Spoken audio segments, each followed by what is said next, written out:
Chapter 609. Success and Failure Part 1. You are right and I know it, Solus said. That's the reason I brought you here. Every time we forge master a magical item, I can feel something scratching at the back of my head. Lith's the only one who performs magic, though. I want to forge master something myself, but with a weak-ass core like mine, I can't do it alone. I need your help to keep the mana circle filled with energy and I'll do the rest. If I'm right, I'll regain another chunk of my memories. If that happens, I'll have nothing will happen and we would have just wasted an hour of our time. Are you with me or not? I'm with you, sister. No matter what, Solus was special for Nika. She was an immortal vampire, just like her, and was also the first friend she had ever had. Let's do this. I always wanted to learn true forge mastery, Tista said. What are we going to make? A cloaking ring. Without it, Lith and I can't ever go separate ways without risking that someone spots my life force. If that happens, our lives would be in constant danger. To make one, I need only basic ingredients. An alloy of gold and silver would suffice, but I'll go with orichalcum instead of silver to achieve a stronger pseudo-core than Orion's. It's a very simple pseudo-core, so even with a deep green mana core like mine I should be able to make it.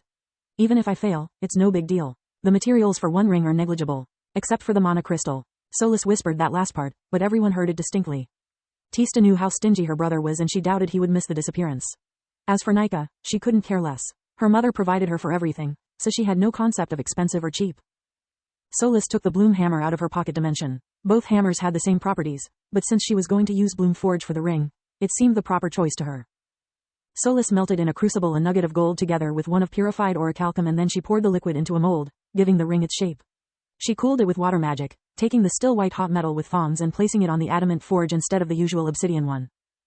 In all of my memories I work with a silvery hammer, using a silvery forge to enchant something. My guess is that it was all made of adamant, but since I don't have any, orichalcum will have to do. Solus thought. Another thing that bothered her was the runes of power engraved on all the enchanted items that appeared in her memories. Fake forge mastery used them to create and stabilize the mana pathways, but they would disappear forever once the process was over. The true forge mastery Lith and Solus employed didn't use runes at all, only pure mana. She was certain that Master Manadian wouldn't have all of her creations engraved with runes just to make them look cool. The problem was that even if Solus was right and runes could help to step up their creations, she had no idea what they did nor how to engrave it. Carving random runes is bound to make a big boom. Let's hope to regain some memories of them. It would be a wonderful anniversary present for Lith. Soon would it be the anniversary of Solus's awakening from her slumber. Lith considered it like her birthday, but for Solus its significance went beyond that. It was the day when she had gained her family, her best friend, and maybe even more. It was the day when their bond had evolved from the pact between an artifact and its master into a partnership. She wanted both the secret of the runes and the ring to be her fist gift to Lith. To return something after only having taken from him for so long. Also, it would give her the courage she needed to reveal him her humanoid form. Unlike Orion, she had no purple crystal. Solus could only bond the ring with a small blue mana stone. Then, she created the magic circle and let the girls fill it. Solus had to take care of both the hammer and the pseudo-core. There was a limit to what her focus could do on her own. Gold proved to be incredibly resistant to mana, both during the bonding spell and the forge mastering process. Solus had chosen to use bloom forge because she lacked the raw power necessary to overcome the combined rejection effect of the gold and the mana circulatory system. Finesse was her only route to success and bloom forge was the perfect means to her end. First, she created a small pseudo-core and mana pathways, only using the hammer to increase their size once she was certain that she had shaped them to perfection. Each strike produced a deep green burst of light, yet no memory emerged. This is odd. In my memories I was striking directly at the item, not at the magic circle. What significance could it possibly have? Solus thought. It took the girls almost 2 hours to complete the ring and by the time they were done, they were completely exhausted. You and my brother are 2 peas in a pod, Solus. If this is your concept of fun, remind me to take a rain check the next time you invite me. Tista was covered in sweat, her body aching like it was going to break. To keep the circle powered up, she had been forced to use invigoration non-stop. I'm starving, Nika said while trying to not look at Tista like she was a giant cheeseburger. She had no sweat but no invigoration either. To do her part, she had gone dangerously close to a feeding frenzy.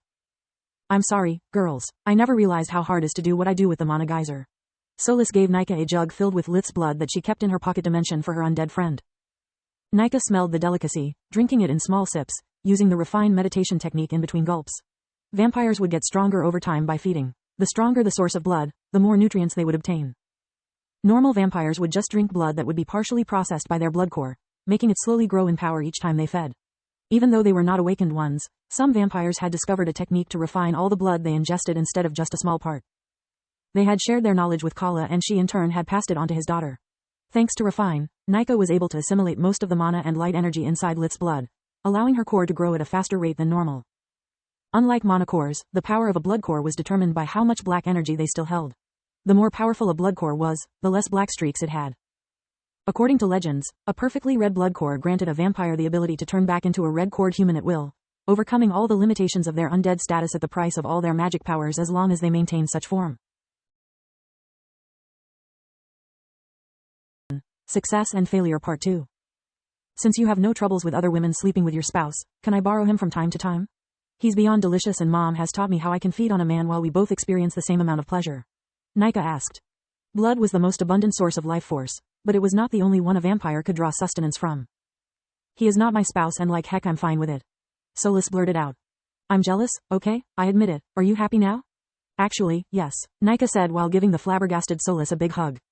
I would never touch your man, I just wanted you to express your feelings out loud. Nika was usually tactless and so direct when she wanted something that she bordered on being rude. Solis had completely fallen for her act and so did Tista, who had become beet red at the image the Nika's words had painted in her head. What about your memory? Tista asked, eager to change the topic. I did everything I could like it happens in my visions, but nothing. The cloaking ring is a masterpiece, but the attempt to retrieve my memories was a failure. It seems I can afford to keep my secret for a bit longer before. Solis choked on her words as she noticed that Tista was deadly pale. The prolonged effort had triggered the body refinement process. Tista was soon in spasms as her body expelled the accumulated impurities by turning her inside out like a sock. Tista's bones cracked and reformed, causing her such an intense pain that Solis had to use her immortal body array to ensure her survival. Worst girl's night ever, Tista said once the process was over, right before losing consciousness. In the days before the procedure, Camilla used all of her free time to stay with her sister while Lith alternated between experimenting on Forge Mastering and on Origin Flames. Even his second attempt at crafting a Bloom Skinwalker armor ended up in failure. Its pseudo-core was too complex and the amount of mana it required too big for Lith's current abilities, even with Solis's help. In the meantime, Zekel had finished smelting the first 2 batches of orichalcum into metal ingots. He was working on a way to make chausses, hauberks, and coifs with a decent shape since Lith had yet to send him the blueprint for the hammers. After thinking about it for a while, Lith gave him 2 different images for 2 different hammers. One was shaped like a proper blacksmith tool, consisting of a shaft and a head with 2 hammers. The second was more similar to an ice axe, featuring on its head a hammer and a small pick. Why 2 hammers? No matter the forge mastering technique we use, they'll have the exact same properties. It's a waste of orichalcum and mana crystals. Solis couldn't understand Lith's decision. For someone as stingy as he was, such a thing was like throwing money in the gutter. I have my reasons, was the only reply he would give her. Lith and Solis forge mastered both hammers and then practiced with the amount of extra mana the forge mastering tools could hold before attempting to craft a Skinwalker armor again. Also, they learned a few new things about Origin Flames. Even though there was a huge difference between how they interacted with physical materials and magical energy, they could burn them both. Things like stone or metal would seemingly be destroyed and reformed several times. It would cause them to change their shape and physical properties. Both the quality and the quantity of Origin Flames employed influenced the outcome. A little amount would act almost as if it was a common flame, too much would destroy anything. During our first attempt, we didn't really purify the adamant, more like we incinerated everything else. Adamant is incredibly resistant, even to Origin Flames. It's the only reason it survived the blast, Lith pondered. Magic, instead, would be simply consumed by the flames, but the process had a limit. Origin Flames could only destroy an amount of mana equivalent to the world energy they held. It meant that a delicate structure like an ongoing spell or a temporary ray could be easily affected, whereas a permanent array or a magical artifact required much more effort. Lith tried using them on some of his oldest works, who had now become too weak to be useful, to put to the test his theory about Origin Flames being capable of breaking the imprint of the owner on a magical item. He obtained conflicting results. The flames would eat at the magical aura, forcing the item's pseudo-core to consume its energy to survive. After a certain point, however, the pseudo-core would rather break than bend. Lith even tried using the clean slate spell on a weakened pseudo-core, but the only result was making the item crumble. So far Origin Flames act more like some kind of antimatter for magic rather than a fine controlled tool. They can attack the structure of a spell, but not its energy signature. Lith said while one of his old daggers turned into a puff of smoke. I'm not so sure of it. Maybe the problem lies in your hybrid form, Solis said. After all, if we compare it with the complete one you assumed in the past, you still have a long way to go. Another possibility is that just like true magic, they might be affected by your will. I don't use mana to create her, only a tiny spark of life force. Lith objected. I have no idea how to imbue my will inside my own life force. Even if I did, how the heck can I command it to burn something and ignore the rest? Solis had no answers as well, so their days passed quickly. Between family, friends, and experiments, Lith resumed sleeping only when strictly necessary, like the day before Zinya's procedure. Camilla had managed to obtain a sick leave for medical reasons. She was Zinya's closest of kin, making her optic nerve the closest thing to a compatible blueprint. Without her, Lith couldn't operate. After a whole week of proper feeding, safety, and constant care, Zinnia had flourished to the point of being almost unrecognizable. Yet that day she was pale again, twitching at the smallest noise. How do you feel today? Lith asked. Scared to death, both sisters replied. Are you sure you want to proceed with the treatment? It was an obligatory question before a body sculpting procedure. Zinnia held Camilla's hand tightly before replying. Yes, please, I can't wait for this to be over. Unlike normal magical treatments, for Tier 5 healing spells, the patient's head and limbs had to be strapped to their bed. Is this really necessary? Zinnia asked.